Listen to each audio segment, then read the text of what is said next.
I really want to get to know you better." When a young woman I had just met earnestly pressed me, I was taken aback. But this encounter with her might have been a turning point in my life. Ever since meeting her, I felt as though I had returned to my younger days, spending enjoyable moments. It was a time I had longed for over and over again in my mind. But before I get into that story, let me first tell you about how we met. My name is John. I'm a workaholic and have been divorced for 15 years. It's not that I enjoy living a workaholic life. But without close friends or family, I kept working to forget the loneliness, and before I knew it, my life had become nothing but work. While having a beer alone in my room after work, I caught sight of a family photo displayed in the room. In the photo, me, 15 years younger, along with my ex-wife and our then 5-year-old daughter, all smiling. My ex-wife, Lisa, was 5 years younger than me. We met at a mixer I was invited to by a friend. Her attentiveness, careful listening, youthful laughter, and beautiful voice were all exactly my type. It was practically love at first sight. Somehow, I managed to get her contact information and we started dating. When she accepted my confession, I was so happy, feeling like I was the luckiest man in the world. Then, about a year into our relationship, Lisa told me she was pregnant. Of course, we were both careful about contraception, but it's not 100%, and my joy at having a child with the woman I loved outweighed my worries. However, her reaction worried me. I was 25 and already working, while she was just 20. Though she was of age, she was still a student. Of course, I wanted her to have the baby, but her life was important too, so I told her I wanted to prioritize her feelings. But Lisa, with a full smile, said, "If you're happy, I want to have the baby." If Lisa felt the same way, there was only one thing I needed to do. I went to both our families to ask for marriage and to announce a pregnancy. Lisa being a student, both families strongly opposed it. I repeatedly pleaded with our relatives. Lisa said, "You don't need to prostrate yourself. If they oppose, I'm prepared to cut ties with my family," but that was the last thing I wanted. I understood her parents' concerns for their still studying daughter all too well. The idea of Lisa severing ties with her family over the pregnancy broke my heart. I wanted our precious child to be born with everyone's blessings. After much discussion and time, when we finally received permission to marry, both Lisa and I had tears in our eyes. From then on, I threw myself into my work. I was determined not to let down the family I had gained, aiming to provide for Lisa and our child. But that was just my own selfishness. Lisa didn't just want me to earn money. She wanted to raise our child together. She wanted to share the joys of our child's growth and face challenges together. But I only realized this after our divorce. Our paths gradually diverged as I focused on work and Lisa wanted to cherish family time, leading to our separation. At the time of our divorce, our daughter, Emily, was only 5. She was eagerly looking forward to starting elementary school, her eyes sparkling at the sight of older kids with their backpacks. When we told her about the divorce, she vehemently opposed it. Though she might not have fully grasped what divorce meant, she understood that it would change our relationship and declared, "If you divorce, I'll never see you again, Dad," crying her heart out. I've been paying child support but hadn't seen my daughter since the divorce. Since the divorce was due to adult circumstances, Lisa and I agreed not to force our daughter to see me unless she wanted to.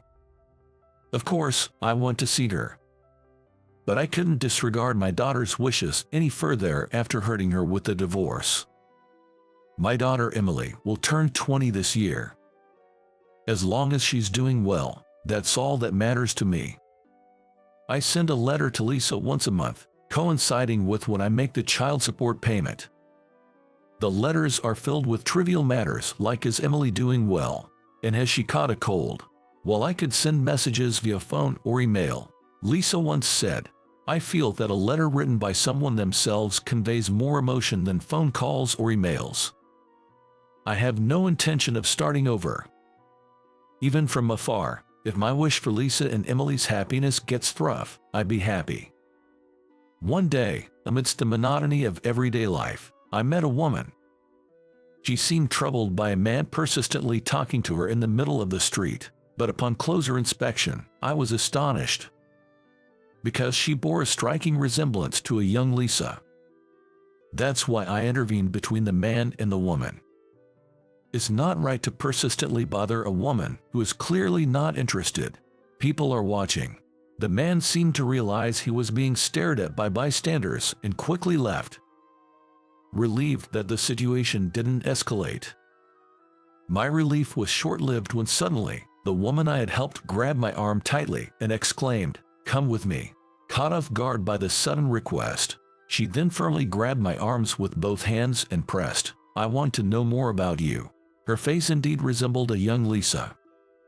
I missed my chance to refuse, and she pulled me along into a nearby cafe. An old guy like me with a young woman. I felt uneasy about the suspicious look of the situation. Wondering why she had stopped me, she pulled out a photograph. It was the same family photo I had in my room. "This is you in the photo, right? How do you have this photo?" "It's of me and my family. I am the one in the picture." I stared at her, unable to fully grasp her words. Then she looked back into my eyes and said, "The child in this photo, that's me. You're my father, right?" I was shocked, but it made sense. That's why she looked so much like Lisa. Such a coincidence, I thought, but then Emily, no longer just a woman, slammed the table and said with the loudest voice I had heard all day, "I want you to persuade Mom."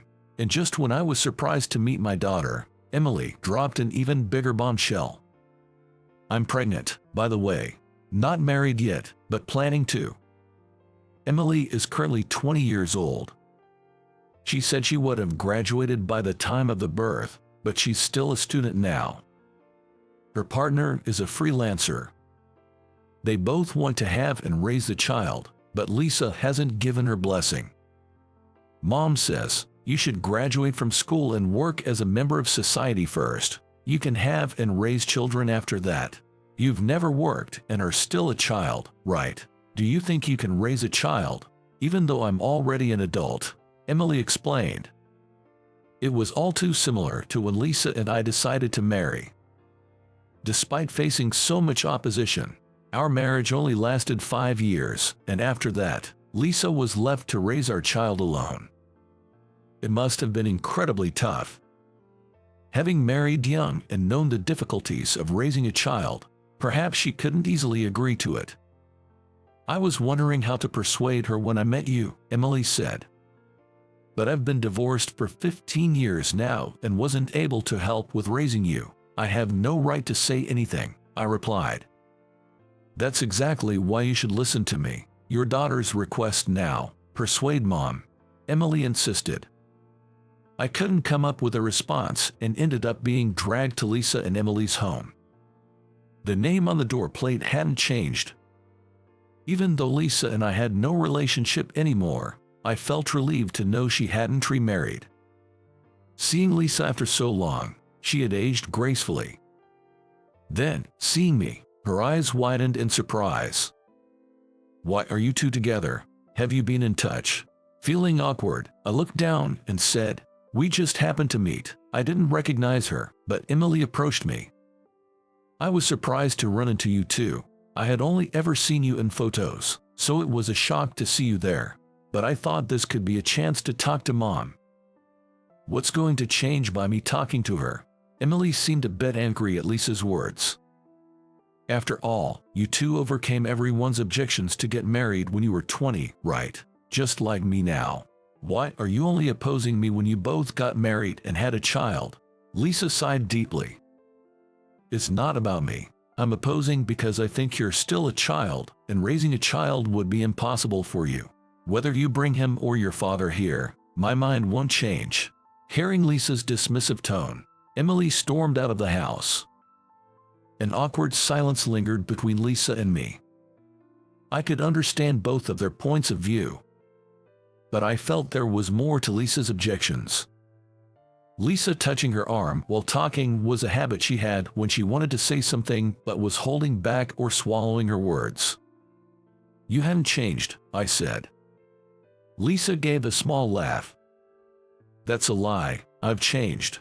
It's been 15 years. I've gotten older." "Not at all. You haven't changed. Neither your appearance nor your habits." "Habits." I explained about her habit of touching her arm to a puzzled Lisa. She seemed completely unaware of it herself. "Is there another reason?" I asked. "You can still tell, even after 15 years, she admitted. "That makes sense. After all, we were truly married, even if it was for a short time. It's not just because she's young that I'm opposing. Even after getting married and becoming a single parent, I had support from my family. Pregnancy, childbirth, working and raising a child, you need someone to support you." Just as I was about to say that Lisa was there for Emily, she revealed something shocking. "I have breast cancer." "What?" I hadn't told her yet. "The surgery should help, but there's a high chance of recurrence. If I'm gone, she'll be alone, right? Raising a child is hard without help, and it'll be hard to rely on the in-laws. And what if she gets divorced? I'm worried if she can manage to work and raise a child without any work experience. I don't know when I'll be gone." So I ended up wishing she would give up on the baby for now, finish school, and build a foundation for living as a working adult. I know it's unfair to the baby, but my daughter is the most important to me. Even knowing her illness, she was worried about Emily's future. Her feelings painfully reached me. "I'm really sorry for making you bear everything alone all this time. No, you've always thought about us, continued to pay child support. You tried to be there for us. Aren't all these letters proof? But I was stubborn, wanting to raise our daughter on my own. I didn't reply, 'I'm sorry.'" Saying that, Lisa brought out a stack of stationery from the back room. They were the letters I had sent to Lisa. Knowing she had read them warmed my heart. Moreover, the stacks of stationery weren't just mine. There were letters written by Lisa mixed in as well. "These. Did you write these?" Then she replied shyly. "Yeah, actually, I was writing a reply every month, but my pride got in the way, and I couldn't send them. I kept them together with your letters." I read each of her unsent replies. They revealed aspects of Lisa and Emily I didn't know, and I was moved to tears. Lisa, too, was teary-eyed. "I regret that we divorced without really talking. Back then, I was too focused on my own feelings. Even though I knew you were working hard for us, I'm sorry. There's no need for you to apologize. I was the one who neglected family time for work." Now older, I understood what was lacking back then. We talked a lot, as if making up for the past 15 years. About Emily's school, her hobbies, Lisa's part-time job, our parents. It was like we had gone back to our younger days, enjoying a pleasant time together. It was at that moment. Suddenly, the sound of the front door opening rang out, followed by a loud "excuse me for intruding." A young man walked into the living room, with Emily following behind him. "Nice to meet you. I'm Alex. I'm here today to ask for your blessing to marry Emily. Please allow me to marry her." And then, he suddenly knelt down. Emily, standing behind him, murmured in a soft voice, "I even said I'd elope." Alex continued from where he left official. While still kneeling, Alex raised his voice. "I absolutely don't want to let that happen. I love Emily. I want to give the woman I love a marriage that is blessed by her family. I couldn't hold it in anymore." Lisa seemed to feel the same way, and both of us burst out laughing simultaneously. "Ha ha ha. Come on, you shouldn't laugh so much. Ha ha." Emily and Alex were dumbfounded, not understanding why Lisa and I were laughing. Lisa and I were reminded of the same thing. The time when I proposed to Lisa and knelt down just like Alex. "Hey, Lisa, surely, Two people in love will marry no matter what others say. If so, let's support them in building a happy home. I want to be there for my daughter. This time, I want to support her together with you. Indeed, that might be true. We divorced, but because of that marriage, we have Emily. I don't regret getting married at all. Take good care of her, Alex." While saying this, Lisa was touching her arm. Since she had been opposed to it, she couldn't immediately agree to the marriage. Still, I believe she wanted to support us, listening to the words of me, Emily, and Alex, and suppressing her desire to object. Despite her reservations, she decided to support us for Emily's happiness. Later, when Lisa revealed her illness, Emily shed big tears. Even if it's said to be curable, the uncertainty must be scary. But Lisa looked composed. "Mom, why are you so calm? Aren't you scared of your illness?" "I'm not scared now. It's all right. You don't need to worry about anything. Just focus on preparing for childbirth. You have Alex, and I have people to support me." Saying that, Lisa looked at me, and I nodded firmly. I had decided to support Lisa and our daughter, making up for the time we were apart. Over a year has passed since then, and my daughter and her husband are living happily with their child. Lisa's surgery was successful, and she's in good health. Our relationship isn't that of lovers or a married couple, but something more than friends, partners. I'm comfortable with our current relationship, but I'm starting to think about becoming lovers again. But our lives will continue, and whether we're lovers or remain as partners, we can be together. I want to take my time and talk with Lisa about where our relationship is headed.